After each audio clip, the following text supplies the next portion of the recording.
Palpatine was the undisputed leader of the Empire, and upon his death it quickly fell apart. But what would have happened if Palpatine was killed earlier on during his reign, and not at the site of a huge battle, but far less dramatically, at the hands of a lone assassin?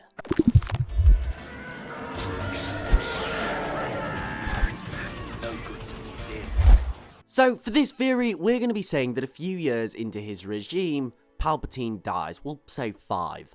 Now, for the fun of this theory, we're going to say that he got a little bit too relaxed with his protection, and on one of his rare outings from the palace, a lone gunman manages to get lucky and kill the Sith Lord before being killed himself by the Emperor's guards. Now, although we do know that Sidious had contingency plans for after his death, it's not the same circumstances as when he died in our own timeline. For one, the Rebel Alliance isn't really a thing at this point. There's still a lot of resistance groups, but they're fractured around the galaxy, mostly involved in self-interests, wanting to liberate their specific homeworld or their specific people. We also need to remember 2 main factors in this, one being that the Empire's military and navy is not affected. It hasn't lost its high command from the Death Star, which isn't even complete yet. And there really isn't anything out there to stand up to its awesome power. So the Empire really still is at full strength even without Palpatine. Secondly, we need to remember that the Empire at this stage is still somewhat democratic, or at least it appears to be. The Senate, although in reality not very powerful under Sidious, still exists. And without Sidious there to undermine them at every turn, they do potentially still have some power and a right to rule. So what's going to happen? Well, similarly to whenever a dictator dies under these circumstances, there's naturally going to be retaliation. The ISB would be on high alert, looking for anyone who could have even possibly had anything to do with the assassination or the assassin, leading to a lot of innocent people being imprisoned and killed. Not only this, but the ISB itself would undergo a purge due to its failings, as they're the ones who failed to protect Sidious. Even someone as high-ranking as Yularin may be tried for treason, as at the end of the day, Palpatine died on his watch. Now, traditionally, what immediately follows a dictator's death is usually a power struggle, and we've talked about these numerous times on this channel. However, since Sidious had died so early into his reign, who's going to be taking over is very difficult to say.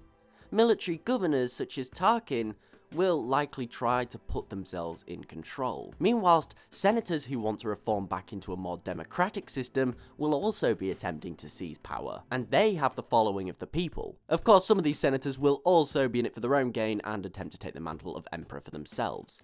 We also have Vader, who at this point is likely seeing himself as Sidious's successor, and therefore wanting to take his place as Emperor. All this is essentially just gonna cause anarchy for the Empire. What we have is a power vacuum with no force quite big enough to fill it. In our timeline, the Rebellion/New Republic was the right size to actually come in, defeat the Imperial remnant and take power.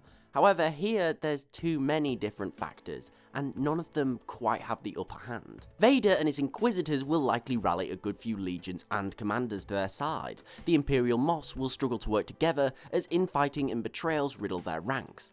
And the Senate would possibly be too caught up in their own bureaucracy to get anything done. It's very likely that we'd end up seeing another secession movement, with world seeing this as the opportune moment to strike and leave this power-hungry. It's very likely that we would see another succession movement in the Senate, with many worlds seeing this as the opportune moment to strike. Essentially, we're looking at a galaxy that is going to be torn apart by conflict. I don't think that the Senate would win. They would probably be shut down immediately, and the military governors would have anybody who was causing any trouble killed. At the end of the day, they still have the ISB, and Coruscant would just be locked down. Around the galaxy, worlds would be an open rebellion for independence. I personally believe Vader could possibly even come out on top in this particular scenario, if he can bring enough military governors to his side, but again, that's debatable. He wasn't very popular. Regardless of whoever did win, they would be left with a fractured and broken galaxy, with the monumental task of reunifying it under their own banner. But what do you guys think? Could this happen, and who do you think would succeed Sidious if he was killed this early on in his regime? Thanks for watching. I really do hope that you enjoyed. If so, please do remember to like, share and sub, as it's really appreciated and it helps the channel grow, and we're really close to 100k now. Also, don't forget to follow me on Twitter at @TheLawGuy and tick the bell for regular updates. But most importantly, thanks again for watching. I really do hope that you enjoyed, and I'll see you next time.